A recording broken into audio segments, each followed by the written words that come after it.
The Lord, my blessed souls. I know it has been a minute. I be trying to do these videos every day, but life be life and honey. And so when it does get a little busy, I get a little behind. But I'm here now. I'm gonna go through this next lesson or two. It depends. Let me see if I can get both of them in. I have like 2 or 3, but I just haven't been able to come on here and do them. I didn't want to do them all at the same time. But anyway, let's get into it. This one is in Genesis chapter 15, and this one is when Abram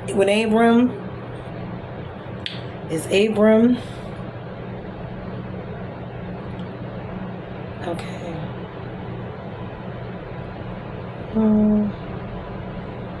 I think we were going into the part where God was about to bless him.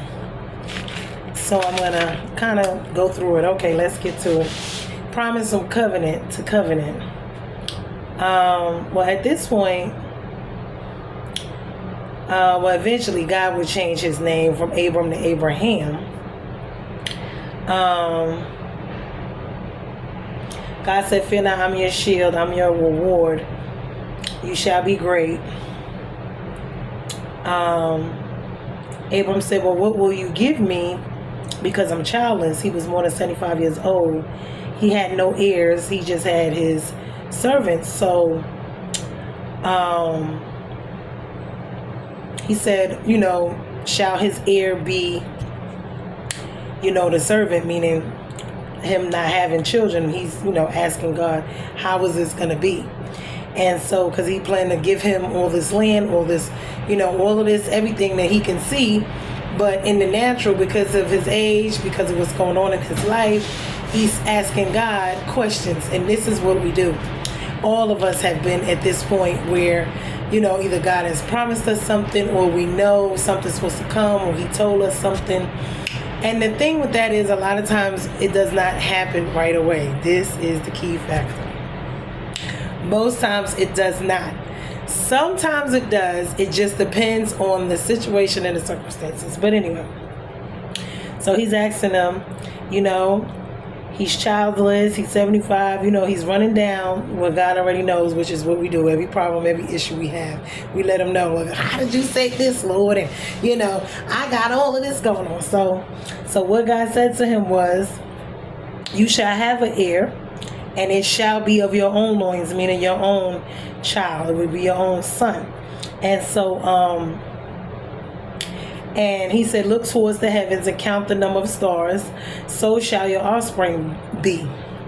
So shall, and so he believed God, and he counted it on him, on righteousness. He counted, meaning he accepted what God said. He believed it and he received it, which is something that we also have to do in our lives. Believe it and receive it, and then come in agreement and covenant with it.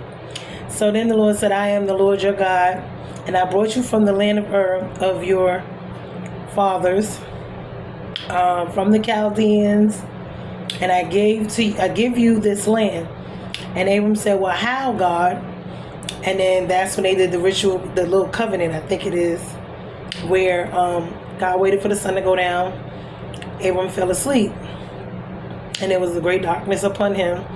And he said, your offspring will be the sojourners in the land that is now theirs, meaning the land he's, looked around and panoramically saw. He said there will be servants, and they will be servants. So that meant his children will be so many, but they will be servants, and they will be afflicted for 400 years. This is where he is already predicting, or he's already telling what's going to happen further down the lineage. God is already telling him, but he probably not going to understand right at that time, because God already knows the beginning and the end. But he was just letting him know that the servants, they will be afflicted for 400 years, meaning his offspring.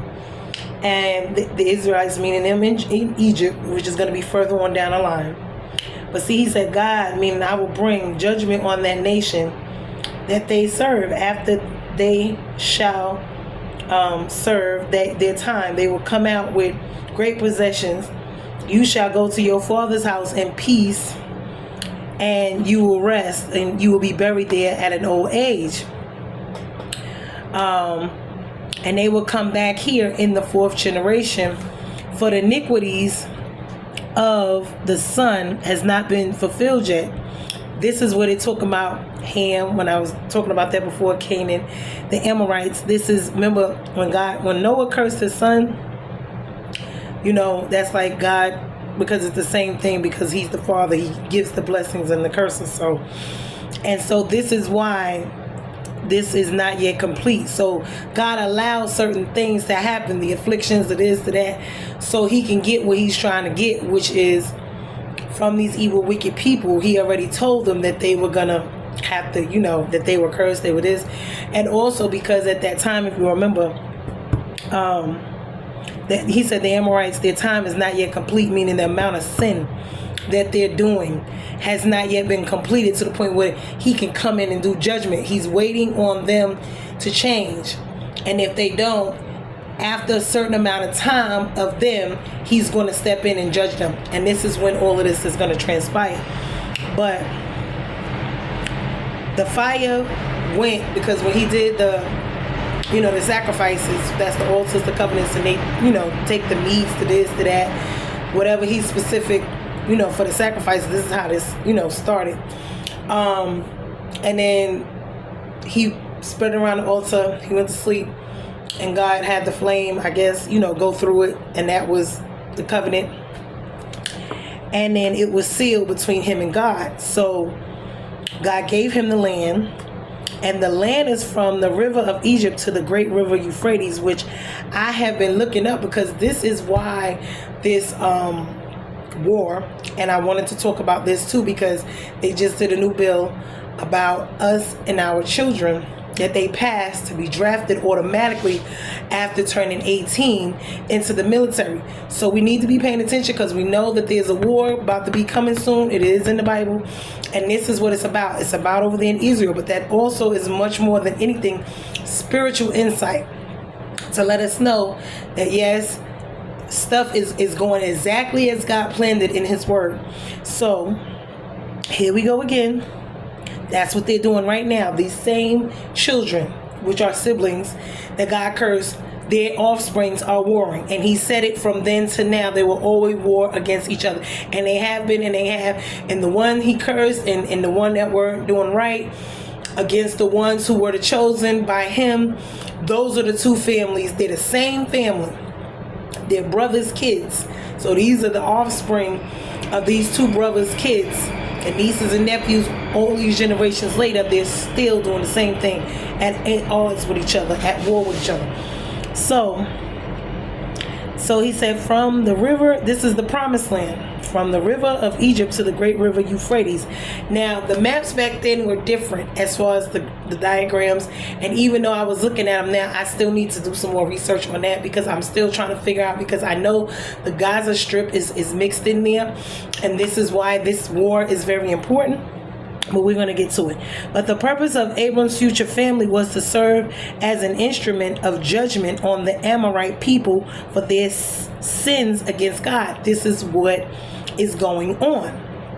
So time for them in Canaan is time for them to repent, not only to God, but to their own siblings for the evil that they've been doing to them for so long.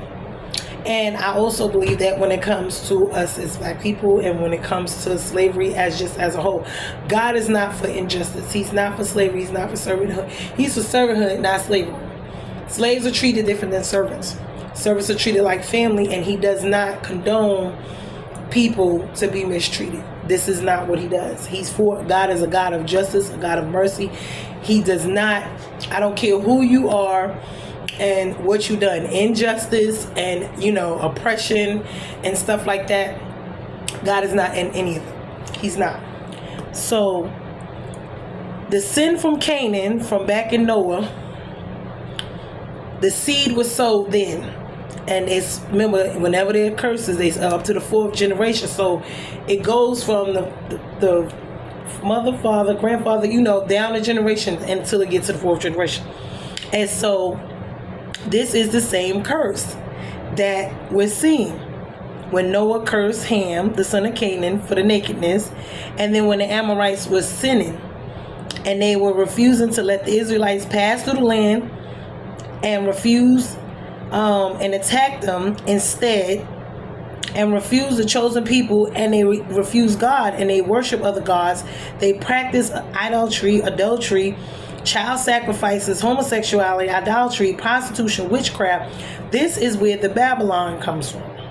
Remember Babel, the Tower of Babel. Now we went to Babylon. This is all, and this is Sodom, Gomorrah.